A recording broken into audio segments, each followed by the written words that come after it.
bendición de la luz nos envuelva y proteja. Invocamos a los guardianes y protectores, a los espíritus de luz, para que alejen todo mal de quienes escuchan. San Miguel Arcángel, defiéndenos en la batalla. Sé nuestro amparo contra la perversidad y acechanzas del demonio. Que esta oración sea tu escudo, para que ninguna entidad cruce del otro lado. Esto es Tengo Miedo Cielo.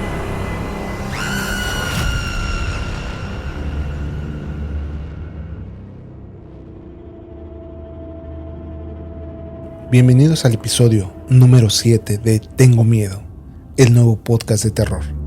Mi nombre es Antonio Corona. Gracias por acompañarnos. Gracias por sus comentarios. Debo confesarles algo. Me encantan las historias de terror. En este podcast les relataré 2 historias en cada episodio. Relatos que he encontrado en libros y sobre todo en internet. Historias que muchas personas aseguran que son reales. Y espero, sinceramente, los asusten. Este espacio no busca probar ni desmentir nada. Solo quiero que lo disfruten, que se dejen llevar y recuerden algo. A veces basta con que una sola historia sea cierta para entender que no estamos solos. Dicho esto, vamos pues con nuestra primera historia. Entre las largas carreteras que conectan Monterrey con Saltillo, existe una historia que muchos traileros prefieren no contar, sobre todo cuando cae la noche. Una leyenda que ha viajado durante años entre camioneros, viajeros solitarios y habitantes de pequeños ranchos escondidos entre la oscuridad del desierto. Cuentan que hace muchos años, una joven salió de fiesta con sus amigos al pueblo vecino.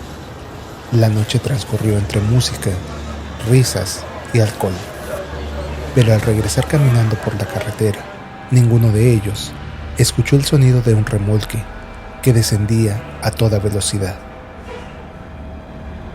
El impacto terminó con la vida de la muchacha casi al instante. Desde entonces, algo extraño comenzó a aparecer en esa carretera. Muchos conductores aseguran haber visto a una mujer vestida completamente de blanco, caminando sola por la orilla del camino. La mayoría de los encuentros ocurren de madrugada, especialmente cuando los trailers reducen su velocidad para bajar por las pendientes. Es entonces cuando ella aparece.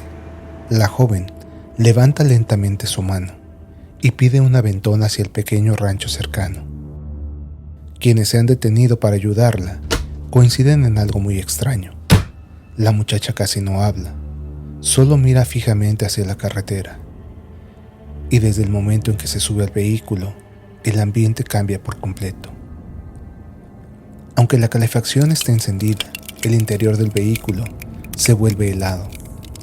Algunos conductores dicen haber sentido escalofríos recorrerle la espalda. Otros aseguran que el parabrisas comienza a empañarse, incluso en las noches secas.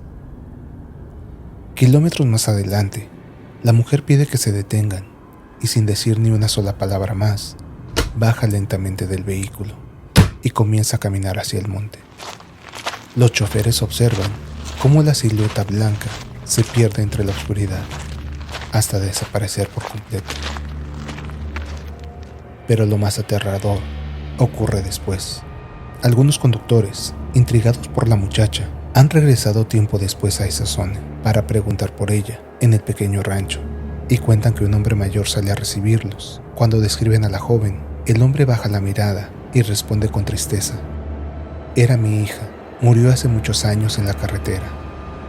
Otros más valientes, o quizá imprudentes, aseguran haber intentado seguirla cuando desaparece entre el monte. Pero después de caminar unos metros, la muchacha ya no está. Al mirar alrededor, descubren que se encuentran completamente solos, en medio del viejo panteón del lugar. La aparición no ocurre solamente a traileros. También personas que viajan solas por esa carretera afirman haber visto a la misteriosa mujer. Algunos dicen que busca regresar a casa, otros creen que solo revive eternamente la última noche de su vida. Pero hay quienes aseguran algo mucho más perturbador, que la mujer no está buscando un aventón. Está buscando a alguien que la acompañe para no regresar sola.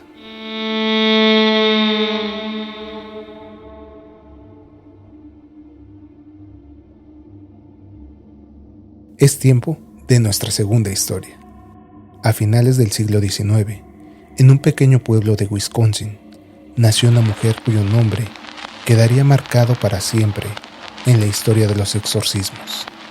Su nombre era Emma Smith. Emma nació en 1882 en Marathon, Wisconsin. Poco se sabe de sus padres, excepto que su madre murió cuando ella aún era una niña, dejándola sola junto a un padre alcohólico y abusivo. Desde muy joven, Emma era profundamente religiosa. Asistía a misa incluso 2 veces al día. Pero un día, todo cambió. La joven comenzó a sentir un odio inexplicable hacia todo aquello que alguna vez amó. No podía entrar a una iglesia. El agua bendita le provocaba repulsión. Y confesó algo aterrador al sacerdote de su parroquia. Siento deseos de romper las pilas de agua bendita y estrangular sacerdotes. Emma aseguraba que un poder oculto habitaba dentro de ella.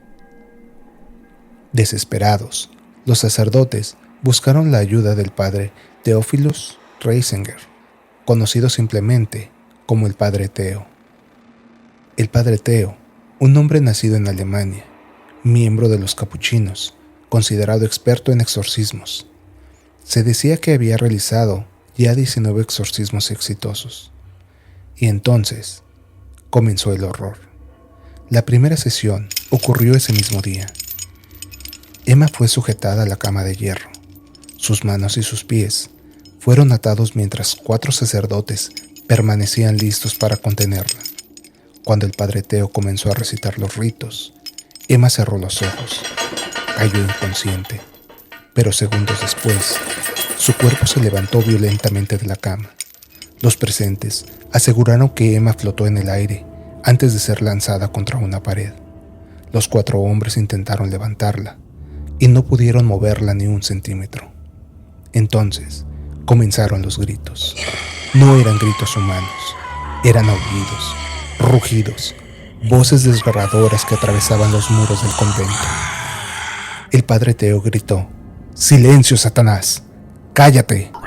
Las voces respondieron en inglés, en alemán, en latín, idiomas que Emma jamás había estudiado. El primer exorcismo pareció funcionar. Emma aseguró que nunca había sentido tanta paz en su vida, pero la tranquilidad duró muy poco. Las manifestaciones regresaron, más violentas que antes. Fue entonces cuando el Padre Theo decidió trasladarla a un convento aislado en Iowa. Pensó que la distancia debilitaría aquello que vivía dentro de ella, pero se equivocó. Al llegar al convento, Emma comenzó a gruñir como un animal. Intentó atacar a las monjas que la recibieron y cuando le llevaron comida, aseguró que había sido bendecida antes de entrar a la habitación. Enfurecida, rechazó el alimento, permaneció sentada en un rincón, ronroneando y observando fijamente mientras esperaba al Padre Theo. El exorcismo duró meses: agosto, septiembre, diciembre. Las noches del convento se llenaron de gritos imposibles. Las monjas aseguraban ver sombras caminando en los pasillos. Los crucifijos se caían solos de las paredes. Durante los rituales, Emma vomitaba enormes cantidades de un líquido oscuro, viscoso, mezclados con lo que parecían hojas de tabaco masticadas. Y eso era imposible, porque apenas consumía leche y agua. Su cuerpo se retorcía de maneras antinaturales, se expandía, se contraía, las voces seguían hablando, revelaba secretos de los presentes que Emma jamás habría podido conocer. Muchos de los sacerdotes y monjas no soportaban permanecer en la habitación demasiado tiempo. Solamente el Padre Theo resistía, día tras día, aquella tortura. Semana tras semana, parecía que el mal jamás abandonaría a Emma. hasta la noche del 23 de diciembre de 1928. A las 9 en punto, Emma saltó violentamente de la cama. Las monjas corrieron pensando que era otro ataque, pero entonces ella cayó hacia atrás. Comenzó a murmurar: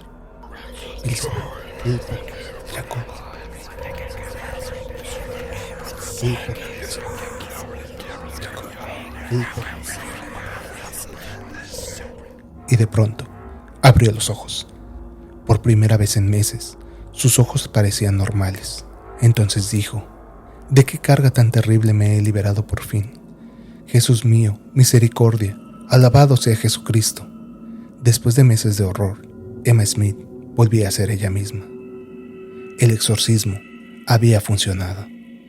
La iglesia mantuvo el caso en secreto durante años y las monjas fueron trasladadas a otros conventos. El padre Theo continuó realizando exorcismos hasta su muerte en 1941. Emma, según los registros, jamás volvió a sufrir ataques demoníacos. Pero la historia no desapareció. Un sacerdote llamado Carl Boch recopiló testimonios y testigos presenciales. Publicó un pequeño libro titulado Vete, Satanás. El caso llamó tanto la atención que incluso inspiró futuras historias y películas sobre posesiones demoníacas. Y hasta hoy, muchos consideran el caso de Emma Smith como el exorcismo más aterrador jamás documentado. Porque hay una pregunta que aún permanece: si Emma estaba realmente poseída, ¿qué fue exactamente lo que habló aquella noche desde dentro de ella? Y así llegamos al final de este episodio de Tengo Miedo. Recuerda, cada jueves publicaremos un nuevo episodio. Puedes encontrarnos en YouTube. Y si tienes una historia que quieras compartir, envíalo a nuestro correo electrónico, mihistoria@tengomiedosiarol.com. Hasta la próxima, si es que puedes dormir después de lo que has escuchado, porque yo tengo miedo.